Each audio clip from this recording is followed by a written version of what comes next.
Hello, Sangeeta expert में आप सबका स्वागत है। हमारी चल रही है बचत और विनियोग का जो पार्ट चल रहा है। एक पार्ट मैंने आपको बताया था जिसमें मैंने आपको बचत के बारे में बताया है। बचत क्या होती है, बचत के प्रारूप क्या है, बचत का प्रभावित करने वाला कारक क्या था। आज हम पढ़ेंगे विनियोग। विनियोग क्या होता है? विनियोग का मैंने आपको कल भी बताया था कि जो हमारी बचत हुई है उसी बचत को हम क्या करेंगे, विनियोग करेंगे। अब बचत का आपको जैसे मैं बचत का सूत्र बता रही हूँ कि बचत किसके बराबर थी। हमारी आय में से हमने व्यय कर दिया तो हमारे पास क्या आ गई, बचत आ गई। अब विनियोग आएगा। विनियोग किसको कहेंगे हम? विनियोग को अगर सूत्र के रूप में डिफाइन करना है तो हम कैसे करेंगे? विनियोग क्या है? जो बचत हुई है, बचत के ऊपर जो हमें ब्याज मिलेगा वो ही हमारा क्या होगा, विनियोग होगा। यानी विनियोग और बचत है वो दोनों क्या है, एक दूसरे के ऊपर निर्भर होगा। बचत होगी तभी हम क्या कर सकते हैं, विनियोग कर सकते हैं। इसलिए बचत तो होगी तभी हमारा विनियोग इससे प्रभावित हो रहा है। और हम इसको जो हमने 3 कारक पढ़े थे कल, बचत करने की योग्यता, बचत करने की इच्छा और बचत करने की सुविधा। जब ये तीनों चीज़ें हमारे पास होगी तभी व्यक्ति क्या कर पाएगा, बचत कर पाएगा। और ये बचत क्या होगा, विनियोग का एक आगे विनियोग करने का साधन बनेगा। आज हमें इन विनियोग के जो प्रारूप बताए गए हैं कि विनियोग के प्रारूप क्या है, उन्हीं प्रारूपों का हमें आज अध्ययन करना है। प्रारूप किसके प्रारूप है? विनियोग के प्रारूप है। विनियोग के 3 प्रारूप बताए गए हैं। पहला है आपका अल्पकालीन। पहला क्या होगा, अल्पकालीन। अल्पकालीन विनियोग।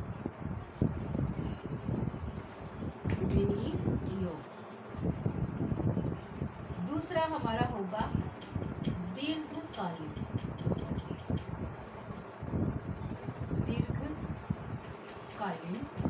विनियोग।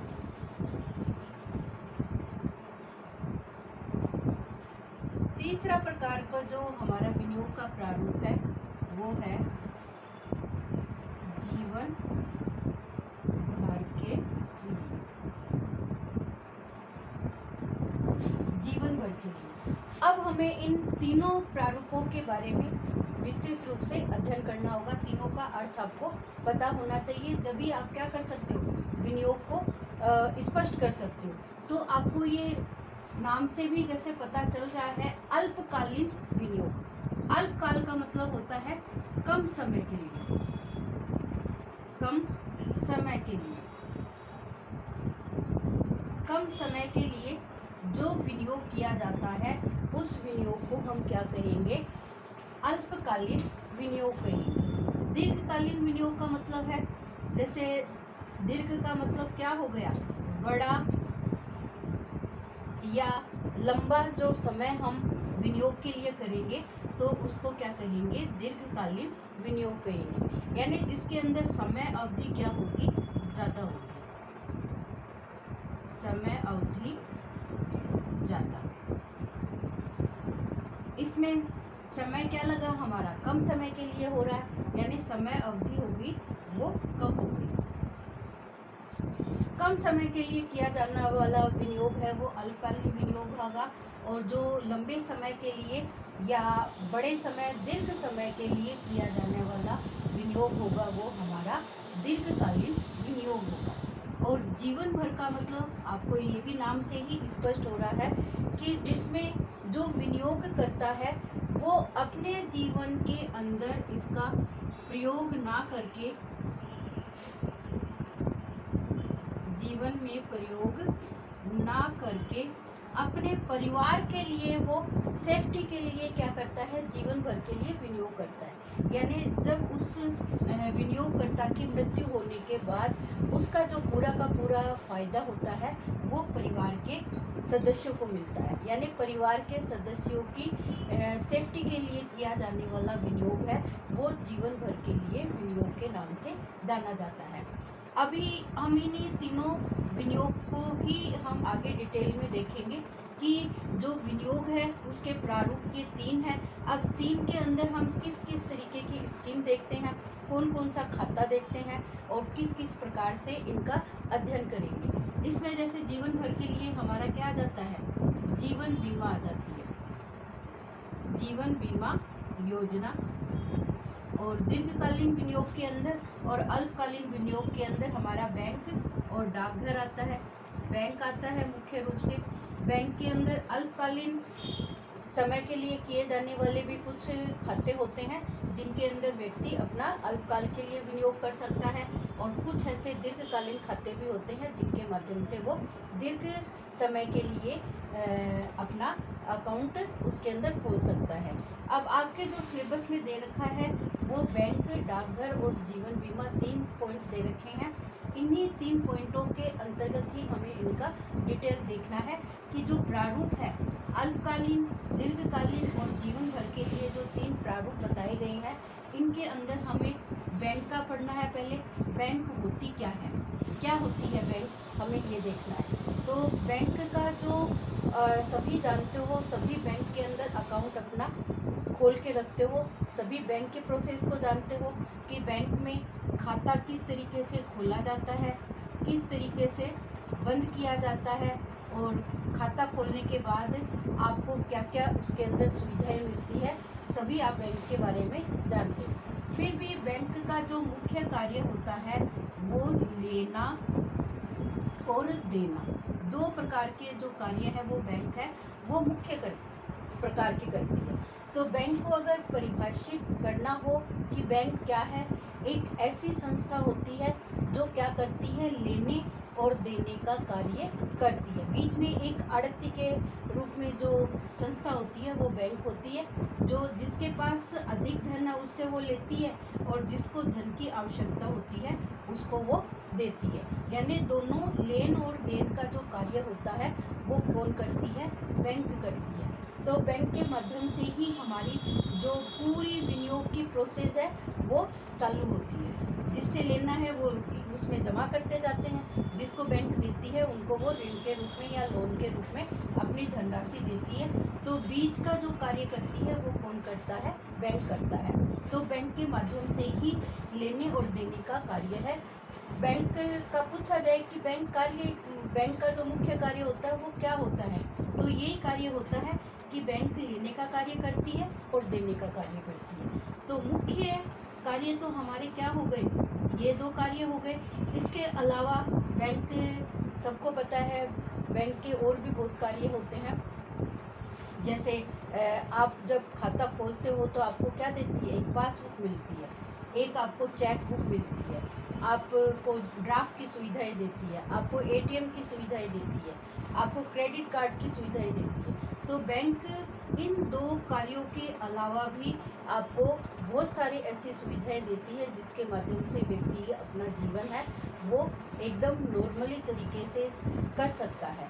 तो इन्हीं सारी प्रोसेस को हमें देखना है कि बैंक कौन कौन से खाता खोलते हैं और बैंक के अंदर इन खातों का क्या क्या महत्व होता है। तो आपको पहले क्या देखना है, बचत का अर्थ आपको पता होना चाहिए, बचत का सूत्र पता होना चाहिए। बचत और विनियोग, बचत के ऊपर ही विनियोग हमारी क्या होती है, निर्भर होती है। और विनियोग क्या है और विनियोग के प्रारूप कितने हैं। विनियोग के ये 3 प्रारूप हैं, ये मुख्य इम्पोर्टेंट है। तो इसमें यही है, जैसे नाम दे दिया जाता है, क्वेश्चन अगर इससे बनता है तो वो यही बनता है कि विनियोग के प्रारूप कितने हैं। एक तो संख्या के अकॉर्डिंग ही आपको ऑप्शन मिलेंगे, 1 है, 2 है, 3 है या 4 है। तो इस तरीके से विनियोग के कितने प्रारूप होते हैं इस तरीके से आ सकता है, या इनमें ये नाम भी दिए जा सकते हैं, अल्पकालीन, दीर्घकालीन, जीवन भर के लिए, या इनमें से सभी, या इनमें से कोई भी नहीं। तो इस तरीके से भी इनके प्रश्न है वो बनाए जा सकते हैं। सबसे कम अवधि के लिए कौन सा खाता होता है, या जिसके अंदर ब्याज नहीं मिलता है वो कौन सा खाता होता है। तो अब हम ये बैंक के खातों के जो प्रकार पढ़ेंगे उनके अंदर हम इस चीज़ को देख सकते हैं। ये मैं यहाँ से हटा देती हूँ। बैंक का अर्थ आपको समझ में आ गया होगा कि बैंक क्या होती है और क्या कार्य करती है। अब बैंक के खातों के बारे में पढ़ेंगे। बैंक के खातों के प्रकार। खातों के प्रकार आपने सबसे ज्यादा नाम सुन रखा होगा बचत खाता। बचत खाता आपने एक सुन रखा होगा चालू खाता।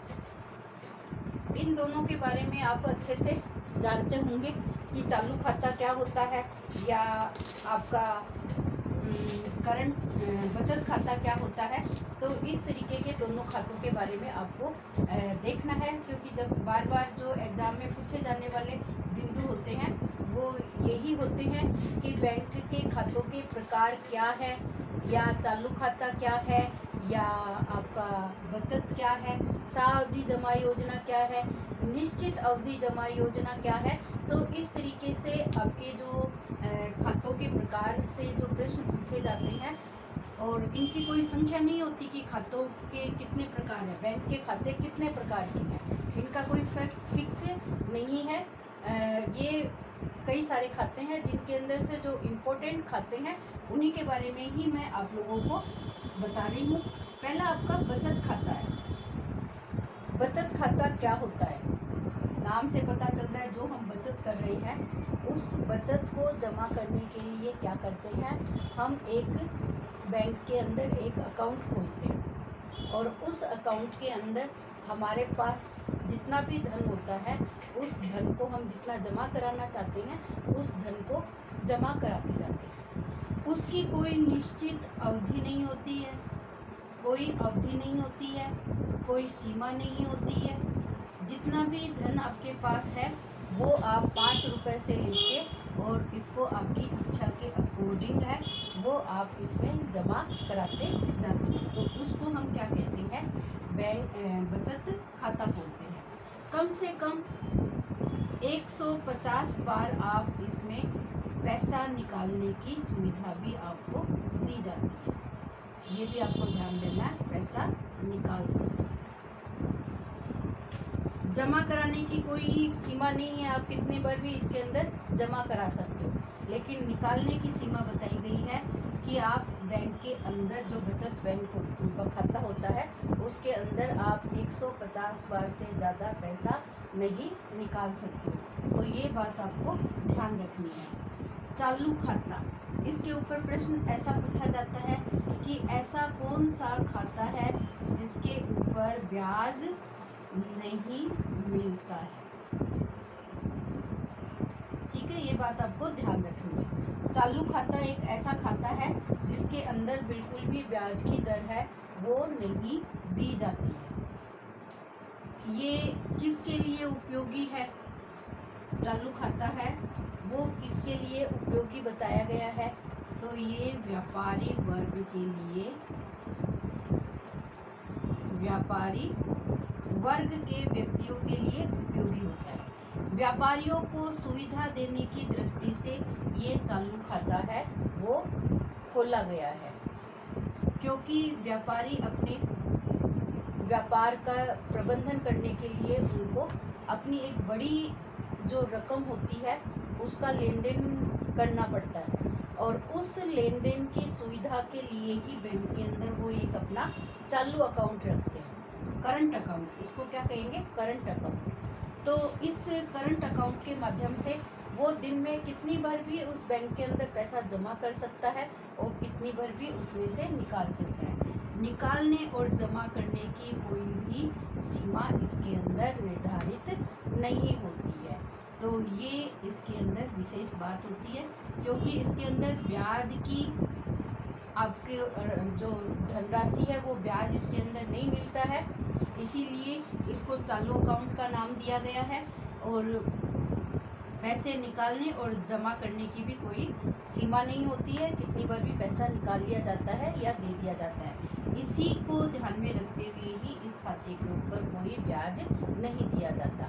आपको ये ध्यान रखना होगा कि जितनी ज़्यादा अवधि आपकी लंबी होगी आपको उतना ही अधिक ब्याज है वो प्राप्त, यानी ब्याज की राशि क्या होगी, अवधि निर्धारित करेगी आपकी अवधि कितनी है। जैसे कहते हैं ना 5 साल के लिए धन जमा करो तो आपका 5 साल के अंदर वो दुगना हो जाएगा।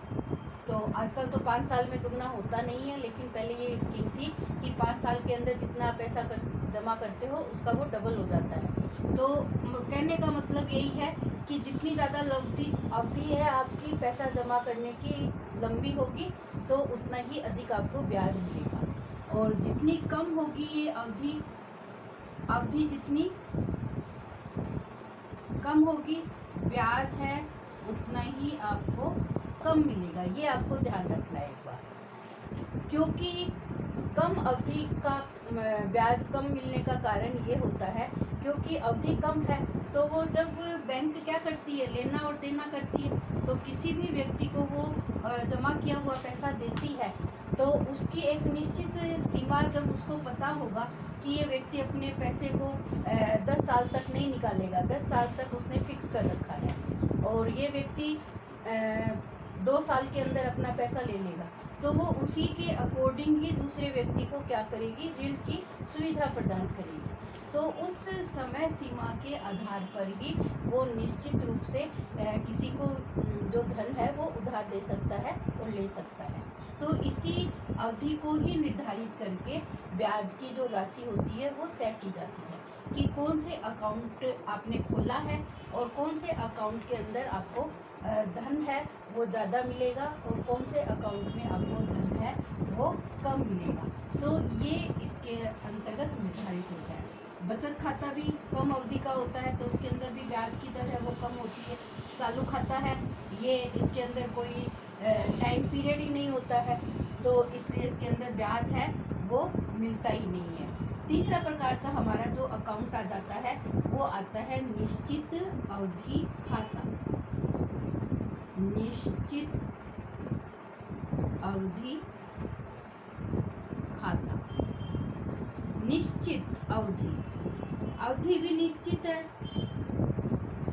तो आपको इसमें क्या देखने को मिलेगा कि जब किसी भी अकाउंट के अंदर अवधि आपकी निश्चित होती है तो ब्याज की दर है वो ज़्यादा देखने को मिलती है। अवधि निश्चित है लेकिन इसके अंदर एक चीज़ क्या है, आपके पैसे हैं वो निश्चित नहीं है कि आप कितने भी पैसे जमा कर सकते हो। हर बार जो पैसे जमा करने का टाइम है वो आपके पास निश्चित है, लेकिन पैसा निश्चित नहीं है कि आप 100 रुपये है वो हर बार 100 रुपये ही जमा कराओगे।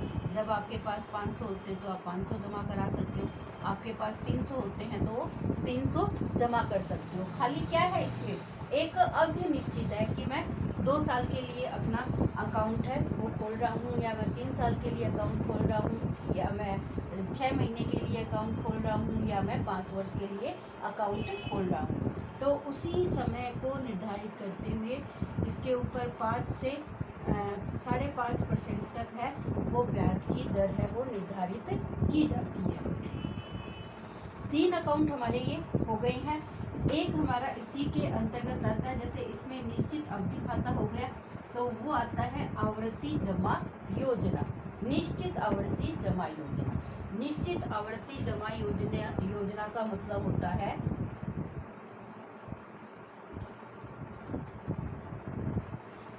चौथा है ये निश्चित आवर्ती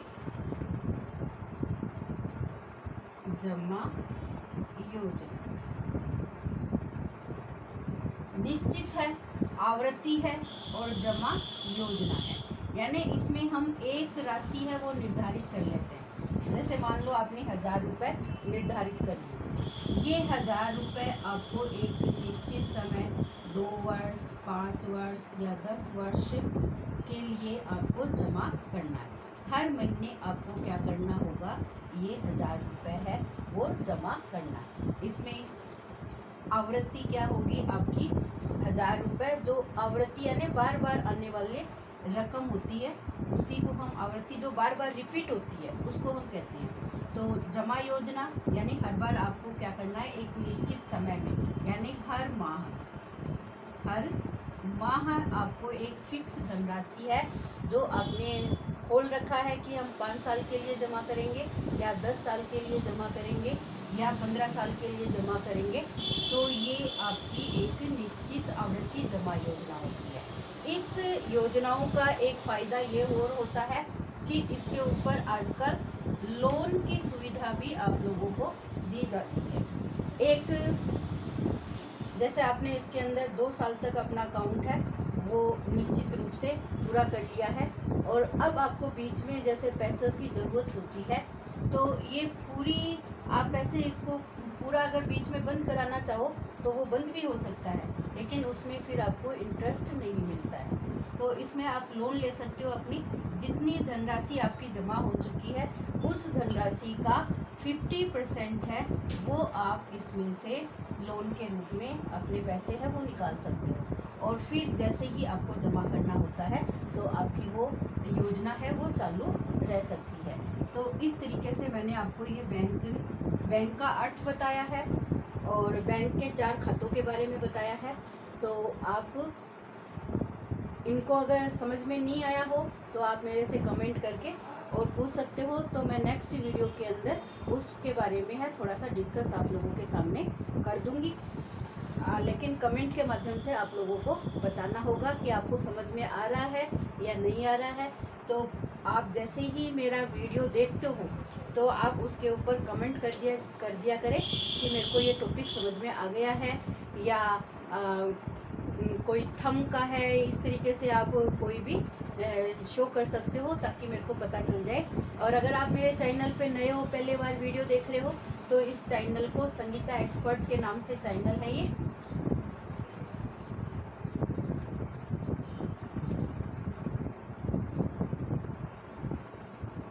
संगीता एक्सपर्ट के नाम से है ये चैनल। तो आप इस चैनल के ऊपर ज़्यादा से ज़्यादा इस चैनल को शेयर भी करें ताकि बच्चों को इसका फ़ायदा हो सके। तो thank you for the watching.